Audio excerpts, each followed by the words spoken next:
ఈరోజు ఎపిసోడ్ మాత్రం నా భూతం నా భవిష్యత్తు అయితే అనిపించింది. ఎందుకంటే ప్రతి ఒక్క సీను డైమండ్ లాగా అనిపించింది. అలాగే ప్రోమో కూడా నెక్స్ట్ లెవెల్‌లోకొచ్చేసారు. అంటే కార్తీక్ బాబుకి ఎలివేషన్ రాలేదు అనుకునే లోపలే మన దీప ఎంట్రీ ఇచ్చి ఎలివేషన్ మాత్రం కింద గ్రౌండ్ ఫ్లోర్ నుంచి స్టెప్స్ ఎక్కి ఆఫీస్ రూమ్ డోర్ ఓపెన్ చేసి లోపలికెళ్ళేది మాత్రం నెక్స్ట్ లెవెల్ అనిపించింది. నేను నిన్న రివ్యూలో ఒక పాట అయితే చెప్పాను. ఆ మాటను మళ్ళీ ఇప్పుడు ప్లే చేసి మీకు చూపిస్తాను. అందుకోసం అనేసి వీడియో చివరి వరకు చూడండి అనేది. ఒకసారి మీరైతే ఆ వీడియోని అయితే ప్లే చేస్తాను. మీరు చూడండి, మీకు ఒక అండర్‌స్టాండింగ్ వస్తుంది. నా భార్య అవ్వాలి, దీప సీఈఓ అయితే బాగుంటుంది. ఇంటి చూసారా, అది నేను చెప్పిండే మాట. అందుకోసం అనేసి లాస్ట్ వరకు చూడండి అనేసి. అలాగే లాస్ట్లో ఒక పెద్ద బ్లాక్ బస్టర్ ట్విస్ట్ అయితే ఇచ్చాను. అసలు సీఈఓ ఎవరయ్యారు అనేసి. ఆ వీడియోని మాత్రం లాస్ట్ వరకు చూడండి. ఈ వీడియో లాస్ట్ వరకు చూడండి. ఆ వీడియో ఎవరైనా మిస్ అయితే ఖచ్చితంగా మన ఛానల్ అయితే ఉంది, వాచ్ చేయండి. లైక్ చేయడం మాత్రం మర్చిపోదండి. అలాగే సబ్స్క్రైబ్ చేసుకోవడం మాత్రం మర్చిపోదండి. ఎపిసోడ్ మొత్తం ప్రతి ఒక్క సీను డైమండ్ లెక్కన అయితే మలిచాను. ఆ విధంగా అయితే చూసుకోండి రివ్యూని. Thank you so much. Love you all. Watch చేయండి, దయచేసి వాచ్ చేయండి. జోష్నా గ్రూప్ ఆఫ్ హోటల్స్ సీఈఓగా దీపని ప్రకటించారనేసి మనకైతే ప్రోమో చూస్తే మీకు అండర్స్టాండింగ్ వస్తుంది. అలాగే ఎపిసోడ్ చూసిన వాళ్ళు కూడా ఇంకా ఫుల్ క్లారిటీ అయితే వస్తుంది. కానీ మీ మాటనైతే హోల్డ్లో పెట్టుకోండి అని నేనైతే చెప్తాను. ఎందుకంటే దీపాకి అర్హత 200% ఉంది. సీఈఓ అవడానికి అర్హత 200% ఉంది. కానీ దీపకి అర్హత ఉండేదానికన్నా ముందు స్టడీస్ లేవు, దీప ఎలా సీఈఓ అవుతుంది అనేసి చాలామంది అయితే క్వశ్చన్ మార్క్ అయితే పెట్టారు. కానీ దీప సీఈఓ అవ్వలేదనేసి ఇన్ఫర్మేషన్ అయితే వస్తుంది. దీప సీఈఓ కాకుండా వేరే వాళ్ళు థర్డ్ పర్సన్ సీఈఓ అయినారనేసి అయితే తెలుస్తుంది. ఆ థర్డ్ పర్సన్ ఎవరు సీఈఓ అయ్యారనేసి ఈ వీడియో చూస్తూ ఉంటే మీకే అర్థమవుతుంది. అంటే నేను కొన్ని పాయింట్స్ అయితే చెప్తాను. ఆ పాయింట్స్ని బట్టే మీకు అర్థమైపోతుంది ఎవరు సీఈఓ అయ్యే ఛాన్స్ అయితే వెరీ హైగా ఉందనేసి. ఖచ్చితంగా నిన్న మనం మాట్లాడుకునే రివ్యూ గురించి కూడా ఒకసారి అయితే మళ్ళీ రివైండ్ చేసుకోవాలి. ఎందుకంటే రివైండ్ చేసుకోకపోతే అది తప్పు అవుతుంది కాబట్టి రివైండ్ చేసుకోవాలి. నేనేం చెప్పానంటే శివనారాయణ గారి ముందర 3 ఆప్షన్లు అయితే ఉన్నాయి. ఈ 3 ఆప్షన్లు వచ్చి 3 ఆప్షన్లు అంటే 4 చూపిస్తాను అనుకోవచ్చు. 4 వస్తాయి, చెప్తాను. 3 ఆప్షన్లు వచ్చి జోష్న సీఈఓ చేయాలా, లేకపోతే కార్తిక్ని సీఈఓ చేయాలా, లేకపోతే మన దీపాన్ని సీఈఓ చేయాలనుకున్నాం. కానీ 4వ ఆప్షన్ కూడా మన శివనారాయణ గారు ఆల్రెడీ ఆలోచించి పెట్టుకున్నారు. ఎందుకంటే ఎవరు ఎలాంటి వాళ్ళో ముందుతోనే తెలిసింది, మనసులో మాట బయటకు వచ్చింది అనేసి మన శివనారాయణ గారు చెప్పారు. అసలు ఏం జరిగింది ఎక్కడ అనేసి మాట్లాడదాం. అసలు 4వ పర్సన్ ఎవరు, అసలు 4వ పర్సన్ ఎలా ఎంట్రీ ఇస్తుంది ఏమనేసి మాట్లాడదాం. మీకు నేను చెప్పే లోపల మీకు కానీ తెలిస్తే 4వ పర్సన్ ఎవరు అనేసి వాళ్ళ పేరు కింద కామెంట్ చేయండి. మీరు కామెంట్ చేశానంటే ఖచ్చితంగా ఆ కామెంట్ నేను పిన్ చేస్తాను. అలాగే నాకు నిన్న నేను పోల్ కూడా పెట్టాను. అంటే ఈ ముగ్గురులో ఎవరికి సీఈఓగా చూడాలనుకుంటా ఉంటారు అనేసి. దాని గురించి కూడా మీకు చెప్తాను. మళ్ళీ తర్వాత కామెంట్స్ అయితే వచ్చాయి, వండర్ఫుల్ కామెంట్స్ అయితే వచ్చాయి. అంటే వీళ్ళు ముగ్గురు కాకుండా వేరే పర్సన్ అవుతారనేసి మన అను గారు కూడా అయితే మెసేజ్ చేశారు. దాని గురించి కూడా నేనైతే చెప్తాను, సమాధానం అయితే చెప్తాను. అన్ని కామెంట్స్ కూడా నేనైతే ఆన్సర్ ఇస్తాను. ఫస్ట్ ఎపిసోడ్ లాగా నిలిపినట్టయితే నేను నిన్న చెప్పాను, మన పారిజాతం గారికి బడితు పూజ చేస్తుంది దీప అనేసి అయితే చెప్పాను. సూపర్ వర్డ్స్ అయితే చెప్పిందంటే, నీకు మంచి ఆఫర్ ఇచ్చింది కదా, ఆఫర్ నువ్వు ఎందుకు రిజెక్ట్ చేసావంటే, ఎవరు సీఈఓ చేస్తారు మీకు తెలుసా, మా బావ అనుకున్నాడంటే సీఈఓ అవ్వాలనుకున్నాడంటే మా బావని ఎవరు ఆపలేరు అనేసి మన పారిజాతం గారికి అయితే ఇచ్చి పడేసిందంటే, గుమ్మడికాయ వేస్తే బాగుంటుంది కదా అంటే, సాంబార్ చేస్తాను అంటే గుమ్మడికాయ వేస్తే బాగుంటుంది కదా అంటే, కాయ వేస్తే బాగుంటుంది, దాన్ని ముక్కలు కొట్టి వేస్తాను అనేసి అంటుంది. అంటే జోష్నాకి అలాగే దీపాకి రివెంజ్ ప్లాన్లు చాలా ఉన్నాయి కాబట్టి ఆ రివెంజ్ ప్లాన్లు మన పారిజాతం గారిని కంట్రోల్లో పెడితే ఎలాగైనా సరే మంచి జరుగుతుంది అనేసి మన దీప అయితే అనుకునింది. ఇక్కడ కార్తీక్ బాబు అలాగే తాతగారు ఫుల్ క్లారిటీగా అయితే ఆలోచించారు. తాత ఒకసారి మాట్లాడాడు, నాకు కత్తి లాంటి మనిషి నా పక్కన తోడుండాలి అనేసి అన్నాడు. కానీ నా ఆఫీస్లో నువ్వు ఉండాలి అని చెప్పలేదు. ఎందుకంటే అగ్రిమెంట్ ఎంత పనిచేసిందంటే అంత పనిచేసింది. అగ్రిమెంట్ గురించి నేను ఇప్పుడు కాదు మళ్ళీ చెప్తాను, గుర్తుపెట్టుకోండి. నేను ఆల్రెడీ ఒక 100 ఆ రోజైతే అగ్రిమెంట్ రాసిందో ఆ రోజు నుంచి నేను చెప్తానే ఉన్నాను, మళ్ళీ చెప్తానే ఉంటాను. కార్తీక్ బాబు నిజం తెలిసినా కానీ, దీప అసలు వారసురాలని తెలిసినా కానీ కార్తీక్ బాబుకి అయితే జోష్నాకి లొంగి అణిగి మణిగి ఉండాలి. అది మాత్రం గుర్తుపెట్టుకోండి. ఆ పాయింట్ నేను ఎలా చెప్తానంటే, ఒకవేళ ఇన్ కేస్ నేను అలసిపోయి నేను కానీ సోదరిదిద్దినా అంటే, పడుకుండిపోయానంటే, కృష్ణులు వారు చెప్పారు కదా, నేను పడుకుండిపోయానంటే సత్యభామ నరకాసుడి వధ ఎలాగైతే చేసిందో అదేవిధంగా నువ్వు ముందుండి నడిపించాలి దీప అనేసి మన కార్తీక్ బాబు అయితే చెప్పాడు. ఈ రోజు కూడా మళ్ళీ ఆ అగ్రిమెంట్ పాయింట్ గురించి వచ్చింది కాబట్టి నేనైతే చెప్తాను. ఎందుకంటే బావ నాకు అగ్రిమెంట్ రాశాడు, కార్తీక్ నాకు అగ్రిమెంట్ రాశాడు, అగ్రిమెంట్ ప్రకారం కార్తీక్ నడుచుకోవాలి కాబట్టి అనేసి చెప్పారు. కాబట్టి ఇంకా కార్తీక్ అయితే ఎలా జోష్నా దగ్గర జస్ట్ ఏం చేసినా సరే అక్కడ హైప్ ఉన్నా కానీ జోష్నాకైతే అణిగిమణిగి ఉండాలనేసి మరొకసారి అయితే గుర్తు చేశారు. గుర్తుపెట్టుకోండి ఈ అగ్రిమెంట్ పాయింట్. అలాగే 10 కోట్లు వేయాలి. 10 కోట్లు వచ్చిన తర్వాత మన జోష్నా గ్రూప్ ఆఫ్ ఇండస్ట్రీ ఎండీగా సీఈఓగా చేయొచ్చు, లేకపోతే వాళ్ళ ఆఫీసర్గా చేయొచ్చు, ఏమైనా చేయొచ్చు. జోష్నా అది టాలెంట్ అయితే యూజ్ చేస్తాను. ఎందుకంటే ఇంకా దీప వారసురాలని తెలియడానికి చాలా చాలా తక్కువ సమయం అయితే ఉంది కాబట్టి వాళ్ళు స్టోరీని అయితే ఆ విధంగా ఇంప్లిమెంట్ చేసుకొని పోతారని మనకైతే తెలుస్తుంది. అక్కడ జరిగింది అది ఎందుకు చెప్పానంటే పారిజాతం గారికి అలాగే జోష్నాకి లెక్కలు తెలుసుకోవాల్సిన చాలా ఉన్నాయి కాబట్టి మన నరకాసుర సత్యభామ ఎలాగైతే చేసిందో అదేవిధంగా మన దీప అయితే వాళ్ళిద్దరి మధ్య ఒక యుద్ధం ప్లాన్ చేయబోతుంది అనేసి నేను ఈ విధంగా అయితే చెప్పాను. అది అయిపోయిన తర్వాత మనం పారిజాతం గారికి అయితే నీకు ఎటకారం ఎక్కువైంది అనేసి మాట్లాడడం అంతా సూపర్ కాన్వర్జేషన్ అయితే జరిగింది వాళ్ళ మధ్య.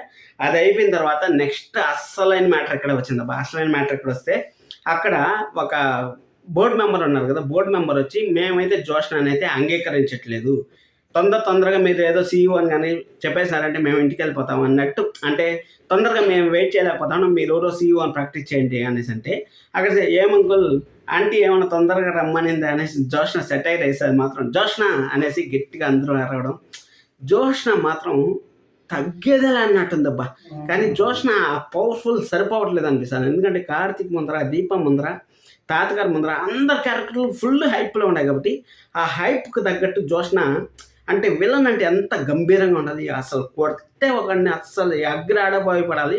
ఆ ఎగ్గిరాడబోయి పడినోడు మళ్ళీ వచ్చి కొడితే విలన్ కొడితే ఆ నెక్స్ట్ లెవెల్ ఉంటుంది సీను. కానీ కార్తీక్ ముందర జోష్నా తేలిపోతాను. అంటే ఎంత విలన్ నిజం చూపించాలన్నా కానీ అంత ఇంపాక్ట్ క్రియేట్ చేయట్లేదు. అంటే ఎవరో చిన్న పాప ఏనుగు ముందు కుప్పు గంటలు అంటారు చూడండి, ఆ విధంగా అయితే ఎంత ప్రయత్నించినా కానీ జోష్నా అయితే ఆ క్యారెక్టర్కి అయితే పాపం ప్రయత్నిస్తూ ఉంది. ఎంత ప్రయత్నించాలో అంత ప్రయత్నిస్తూ ఉంది. కానీ ఒక కొండ ముందు ఒక చిన్న పిల్లోడు నిలుచుకుంటే ఎలా ఉంటుందో ఆ విధంగా అయితే ఉంది. నా పర్సనల్ ఒపీనియన్ ఇది మాత్రం. మీకు ఎలా అనిపించిందో కింద కామెంట్ చేయండి. సరే అని అది అయిపోయిన తర్వాత వీడియో అయితే పూర్తిగా చూడండి. మళ్ళీ చెప్తాను. ఇంకా పాయింట్స్ చాలా ఉన్నాయి. అసలు మీకు మర్చిపోయారు సీఈఓ ఎవరు అవుతారు అనేది నేను ఇంకా చెప్పలేదు. మీకు పాయింట్స్ వస్తాయి ఇక చూసిన తర్వాత. మొత్తానికి అయితే అస్సలు మ్యాటర్ అయితే వచ్చింది. ఆ అంకుల్ అయితే బోర్డు మెంబర్ అయితే చెప్పారు, సీఈఓ గారు కానీ సీఈఓగా కార్తీక్ని ప్రపోజ్ చేస్తే మాకు ఎలాంటి ప్రాబ్లం లేదు, ఎలాంటి ఇబ్బంది లేదు అనేసి మన కార్తీక్ బాబుకి అయితే అక్కడైతే చెప్పారు. చెప్పిన తర్వాత నా మనసులో మాట మా తాత మనసులో మాట ఏముందో, ఎండీ గారి మనసులో ఏముందో చెప్తారు అనేసి అంటే, చైర్మన్ గారి మనసులో ఏముందో చెప్తారంటే అప్పుడు నా మనసులో కూడా కార్తీక్ ఉంటే ఏమి చేస్తావు అనేసి మన జోష్నాకైతే మెలికైతే పెట్టారు. నెక్స్ట్ లెవెల్ అబ్బా, నెక్స్ట్ లెవెల్. ఇంకొక విషయం చెప్పాలి, మన కార్తీక్ షర్ట్ మీరు గమనించండి. కార్తీక్ షర్ట్ కానీ గమనించారంటే కొంచెము ఇంట్లో డ్రైవర్ లాగా షర్ట్ వేసుకొచ్చారు. అక్కడ కార్తీక్ బాబు షర్ట్ చూస్తారు కదా, షర్ట్ చూస్తే మామూలు డ్రైవర్ ఎలాగైతే షర్ట్ వేసుకుంటారో ఆ విధంగా వేసుకుంటారు. కానీ ఈ సీఈఓ అయ్యే అర్హత కలిగిన షర్ట్ అయితే వేసుకురాలేదు. నాకు అప్పుడే డౌట్ వచ్చింది. కానీ ఏదో ఒకటి జరిగితే మెలికి పెడతానులే అయితే అనుకున్నాను. అక్కడ జోష్నా అయితే నాకు అగ్రిమెంట్ రాశాడు, బావ నాకు అగ్రిమెంట్ రాశాడు కాబట్టి కార్తీక్ అనే అతను నాకు అగ్రిమెంట్ రాశాడు, నాకు అణిగిమణిగి ఉంటాడు, నేనేమి చెప్తే అది చేస్తాడు అనేసి మన జోష్నా అయితే అగ్రిమెంట్ చేసింది. అంటే నువ్వు ఈ కంపెనీని, మన దశరథ్ గారు అయితే కలవ చేసుకొని, నువ్వు ఈ కంపెనీని నాశనం చేయాలనుకోవద్దు, నువ్వు ఎక్కడెక్కడవో తీసుకొచ్చి నువ్వు ఇబ్బంది పెట్టాలనుకోవద్దు. కార్తీక్ సీఈఓ అయితే మేమంతా చూడాలనుకుంటున్నాం. కార్తీక్ ఆల్రెడీ మాజీ సీఈఓ కాబట్టి ఈ కంపెనీని ఎలాగా సమర్థవంతంగా నడిపించగలడం మాకు తెలుసు కాబట్టి అనేసి అన్నారు. అంటే మనలో ఉండే ఎక్స్పీరియన్స్ ఇప్పుడు ఒకసారి డౌన్ అయినా కానీ, ఇప్పుడు నేను రివ్యూలు చెప్తాను, బాగా చెప్పలేదు తర్వాత కథ. ఇప్పుడు నేను బాగా చెప్పలేదు అనుకోండి, ఫ్యూచర్లో ఇంకా మంచిగా చెప్పచ్చు. ఎందుకంటే రోజుకి నాకు ఎక్స్పీరియన్స్ పెరుగుతాను కాబట్టి ఇంకా నేను మంచిగా చెప్పచ్చు. అదేవిధంగా కార్తీక్ బాబు ఆల్రెడీ ఇప్పుడు నేను బాగా చెప్తాను, ఒకవేళ ఫ్యూచర్లో చెప్పలేకపోయాను అంటే మళ్ళీ ఒకసారి ఛాన్స్ వచ్చిందంటే మళ్ళీ ఒకసారి చెప్పేదానికైతే అవకాశం ఉంటుంది కదా. అదేవిధంగా కార్తీక్ అయితే అవకాశం ఇవ్వాలి అనేసి మన బోర్డు మెంబర్స్ అయితే నిర్ణయించుకున్నారు. అక్కడ నిర్ణయించుకుంటే మన జోష్నా అయితే మెలికైతే పెట్టింది. ఆ మెలికి పెట్టడం వల్ల జోష్నా తీసుకున్న గోతులో జోష్నానే మరొకసారి పడింది. అంటే జోష్నా తీసుకున్న గోతులో మరొకసారి అంటారు ఏందని మీకు డౌట్ రావచ్చు. ఇక్కడ నేను చెప్తానండి, ఫస్ట్ అగ్రిమెంట్ రాసి కార్తీక్ని అయితే ఇంట్లోకి రప్పించింది. అక్కడ ఉండిపోకుండా అక్కడ కార్తీక్ డైనింగ్ టేబుల్ క్లీన్ చేయడం, అవన్నీ క్లీన్ చేసే కొద్దికి మళ్ళీ ఆ ఫోటోలు కాంచనగర్ పంపించడం, కాంచనగర్ దీపాకు చూపించిన తర్వాత దీపా క్వశ్చన్ చేసే కొద్దికి దీపాకి నిజం చెప్పేసిన తర్వాత దీపా కూడా ఆ ఇంట్లోకి వచ్చి ఆ ఇంట్లో దీపానే ఉండాలి, నా భార్య ఇక్కడ ఉండడం నేను సహించలేను, నేను ఉండలేను అనేసి మన కార్తీక్ బాబు మొత్తుకున్నా కానీ నేను దీపాన్ని ఇక్కడ ఉన్నిస్తాను అనేసి అక్కడైతే మెలికి పెట్టింది. ఆ మెలికి పెట్టడం వల్ల ఎంత సమస్యలు తెచ్చుకుందంటే తన మీద తనే మొన్నేసుకుంది అన్నట్టు బిహేవ్ అయితే చేసింది. ఇప్పుడు కూడా సేమ్ టు సేమ్ అదే విధంగా చేసింది. కార్తీక్ బాబుని అక్కడ చెయ్యాలనేసి తాతగారికి అయితే లేదు. ఎందుకంటే అక్కడ అగ్రిమెంట్ ఉంది, అన్నీ ఉన్నాయి. జోష్న ఎలాగైనా సరే మనకు మండే ఎపిసోడ్లో చూపించచ్చు ఇవన్నీ. అంటే వాళ్ళు ఏం మాట్లాడుకున్నారు, దశరథ్ గారు కార్తీక్ నీతో మాట్లాడాలనేసి బయటికి తీసుకెళ్తారు మనకు శుక్రవారం ఎపిసోడ్లో, అవన్నీ మనకు చూపించచ్చు. దాని గురించి నేను సండే అనాలిసిస్లో క్లియర్ కట్గా మాట్లాడుతాను ఏం జరుగుతుంది అనేసి. ఇక్కడ మనకు అన్ని చూపించచ్చు. అక్కడ అగ్రిమెంట్లో ఇప్పుడు తప్పు చేసింది ఏమంటే మనసులో మాట, అంటే కార్తీక్ బాబు సీఈఓ అవ్వకూడదు అనేసి ఎలాగైనా సరే జోష్న అడ్డుకట్టేయాలి, కుతంత్రాలు చేసి అక్కడైతే అందరి ముందర అయితే మరొకసారి బ్యాడ్ అయితే అయిపోయింది. బ్యాడ్ అయిపోయిన తర్వాత సరే కార్తీక్ మనం అనుకున్న సీఈఓ, నేను కూడా కార్తీక్ అని ఎప్పుడు చెప్పలేదు, నా నోటి నుంచి కార్తీక్ రాలేదు, జస్ట్ వాళ్ళు ఏమన్నారో ఫస్ట్ మీరే కదా కార్తీక్ బాబుని ప్రపోజ్ చేసింది అనేసి కార్తీక్ పేరు నేను చెప్పాను, కానీ నా మనసులోంచి రాలేదు మాట. నేను అనుకునే సీఈఓ వేరే ఉన్నారు అనేసి, అంటే కార్తీక్ వచ్చారా అనేసి అడిగితే 2 minutes తాతయ్య వచ్చేస్తున్నారు అనేసి మాట్లాడే ముందుకి మన దీప అయితే క్యారేజ్ ఎత్తుకొని ఎంట్రీ ఇచ్చింది. అబ్బా నా భూతో నా భవిష్యత్తు అన్నట్టు అనిపించింది. నేను ఇన్స్టాగ్రామ్లో కామెంట్ కూడా చేశాను, మీకు ఇక డిస్ప్లే చేస్తాను చూడండి. అసలు కార్తీక్ బాబు విలన్కే ఇంత ఎలివేషన్ ఇస్తే రేపు సీఈఓ పోయే కార్తీక్ బాబుకి ఎంత ఎలివేషన్ ఇస్తారో అనేసి అనుకున్నాను. కానీ కార్తీక్ బాబుకి అయితే అస్సలు 1% కూడా ఎలివేషన్ ఇచ్చేసరికి కొంచెం బాధ అయితే వేసింది, ఎందుకు ఎలివేషన్ ఇవ్వలేదు అనేసి. కానీ దీపాకి ఎలివేషన్ ఇచ్చారు నా సామి రంగా. బాబా నెక్స్ట్ లెవెల్ అయితే ఎలివేషన్ ఇచ్చారు, మీకు అన్ని డిస్ప్లే చేస్తాను చూడండి.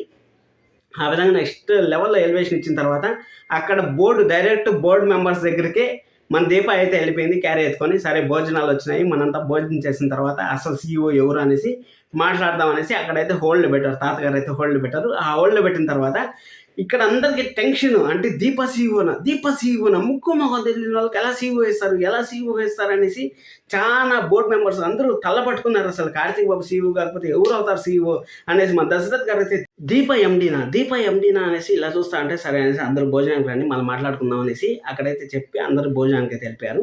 భోజనానికి వెళ్ళిపోయిన తర్వాత మన జోష్నకి ఏం చేయాలో అర్థం కాకుండా గ్రానీకి అయితే ఫోన్ చేసింది. వాళ్ళ పారిజాతం గారికి అయితే ఫోన్ చేసి ఎవరు అసలు సీఈఓ తెలుసా, కార్తీక్ బాబుని సీఈఓ చేసేసినారా అంటే కార్తీక్ బాబు కాదు సీఈఓ, ఇక్కడ సీఈఓ అయింది దీప అనేసి అనుకుంది. మన గ్రానీకి అయితే బాక్స్ బద్దలు అయిపోయింది అనుకోండి, బాక్స్ మామూలుగా బద్దలేదు, అలా ఉండిపోయింది అనుకోండి. అలా ఉండిపోయేసరికి నువ్వే అంత టెన్షన్ పడ్డావా అనేసి అంటే సరే నేను ఆడిస్తాను, ఎలాగైనా సరే నేను సీఈఓని చేస్తాను ఉండు అనేసి అక్కడ మన పారిజాతం గారికి అయితే నిన్ను సీఈఓ చేస్తాను, కార్తీక్ బాబుని సీఈఓ చేయకపోతే నిన్ను చేస్తాను అనేసి మన సుమిత్ర గారిని అయితే మిస్లీడ్ చేయబోతే అక్కడ సుమిత్ర గారు అయితే ఏందైతే మాట్లాడేది మీరు అంటే ఏం చెప్పిందని ఫస్ట్ రాగానే సుమిత్ర గారికి మన జోషాన్ని ఇంటికో ఇంటికి పని మనిషిగా పంపించేయండి, పని మనిషిగా పంపించేస్తే మంచి గొప్ప వాళ్ళు అవుతారు కదా అనేసి మన పారిజాతం గారి మనసులో నాటకపోయింది కదా. అంటే మొన్న చెప్పింది ఈ ఇంటి పని మనిషికి పెద్ద అర్హత వచ్చింది అనేసి, పారిజాతం గారు దీప కూడా మంచి పొజిషన్కి వచ్చేసింది, ఇప్పుడు జోషాన్ని కూడా పని మనిషిగా పంపించేసి మంచి అర్హత వచ్చేస్తుంది అనేసి, ఒక ఇంటికి పని మనిషిగా పంపించండి నా మనవరాలని అనేసి నెత్తిన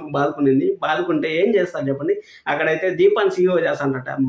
మీ కూర చెప్పింది అసలు మీ కూర రాంగ్ ఇచ్చారు అనేసి మన సుమిత్ర గారు ఎంత చెప్పినా ఎంత చేసినా ఏమి చేసినా కానీ అసలు వెళ్ళలేదు. అసలు మనం ఆఫీస్కి పదాం నేను వెళ్తాను, నేను వెళ్ళి అక్కడ ఆపుతాను, సరే ఇంటికి వచ్చిన తర్వాత మాట్లాడదాం అత్తయ్య గారు, ఎందుకు అత్తయ్య గారు మీరు అంత టెన్షన్ పడిపోతూ ఉంటారు అనేసి మాట్లాడుతూ ఉంటే లేదు సుమిత్ర మనం వెళ్ళిపోదాం పదా అంటే అక్కడే అసలైన మ్యాటర్ అయితే వచ్చింది. సుమిత్ర గారు సరే పదాం పండి నేను వస్తాను అనేసి సుమిత్ర గారు అయితే బయలుదేరిన తర్వాత నేను శారీ మార్చుకొని వస్తాను ఉండండి అత్తయ్య అనేసి చెప్పింది సుమిత్ర గారు. శారీ మార్చుకొని వస్తాను ఉండండి అనేదాన్ని హోల్డ్లో పెడతాను.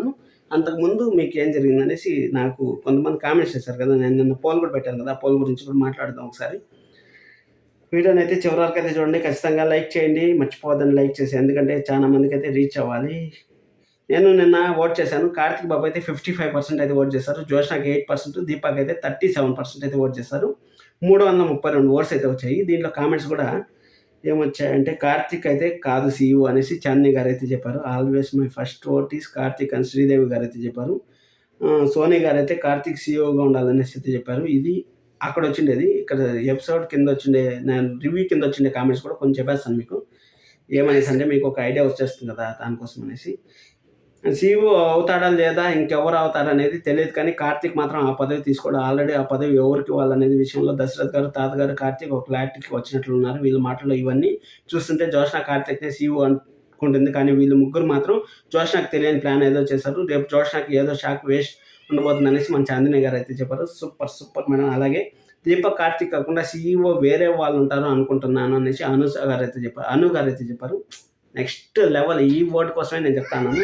అలాగే నీ పాయింట్స్కి లైక్ ఇస్తున్నాను రా సుంటా అనేసి ఒక నెగిటివ్ కామెంట్స్ చేస్తా ఉన్నా కానీ వాళ్ళు నా పాయింట్స్ చూసి లైక్ చేయడం మాత్రం నెక్స్ట్ లెవెల్ అనిపించింది.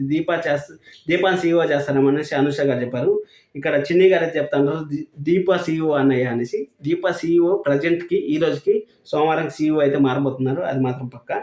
అలాగే సుష్మిత గారు దీప బాగా మాట్లాడింది జోష్నాతో అనేసి అన్నారు. సూపర్ సుష్మిత గారు. అలాగే సుష్మిత గారు కార్తీక్ సీఈఓ చేస్తారనుకుంటున్నాను అనేసి అన్నారు. కార్తీక్ సీఈఓ చేయాలనుకున్నా కానీ అక్కడ మన జోష్న అయితే అడ్డుపడింది. Karthik CEO Deepa will be super nice reviews, thank you sir అనేసి శ్రీదేవి గారు అయితే మెసేజ్ చేశారు.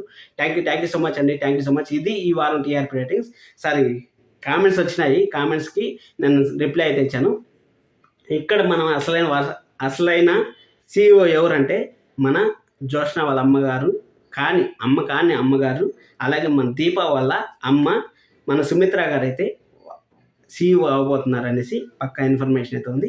ఈ ట్విస్ట్ తెలుసుకున్న తర్వాత మీకు ఎలా అనిపించింది? ఒకవేళ ముందుతోనే మీరు కామెంట్ చేసింది మాత్రం నెక్స్ట్ లెవెల్. ఎందుకంటే నేను చెప్తాను, చీర మార్చుకున్న సాతయ్య ఉండండి అన్నప్పుడు, ఎందుకంటే ఆ పవర్ఫుల్ హుండాతనం రావాలంటే సీఈఓ పోస్ట్లో కూర్చునే వాళ్ళు ఆ పవర్ఫుల్ హుండాతనం రావాలంటే ఖచ్చితంగా రావాలి. ఎందుకంటే అక్కడ ప్లాన్ చేసిన వాళ్ళు ఇక్కడ పారిజాతం గారికి ఇన్ఫర్మేషన్ పోతే మన సుమిత్ర గారిని అయితే తీసుకొస్తారని అక్కడ ఆల్రెడీ ప్లాన్ చేసి వాళ్ళైతే ఆ విధంగా అయితే ప్లాన్ చేసి మన సుమిత్ర గారిని అయితే సీఈఓ చెబుతున్నారు. అంటే దీప అయితే సీఈఓ కాదు, సుమిత్ర గారు సీఈఓ. అసలు సీఈఓ అంటే ఏమి, అక్కడ అప్కమింగ్ ఎపిసోడ్స్ ఎలా ఉంటాయి ఏమని రేపు సండే అనాలిసిస్లో అయితే తెలుసుకున్నాం. లైక్ చేయడం మాత్రం మర్చిపోతాను, సబ్స్క్రైబ్ చేసుకోవడం మర్చిపోతాను. Thank you so much.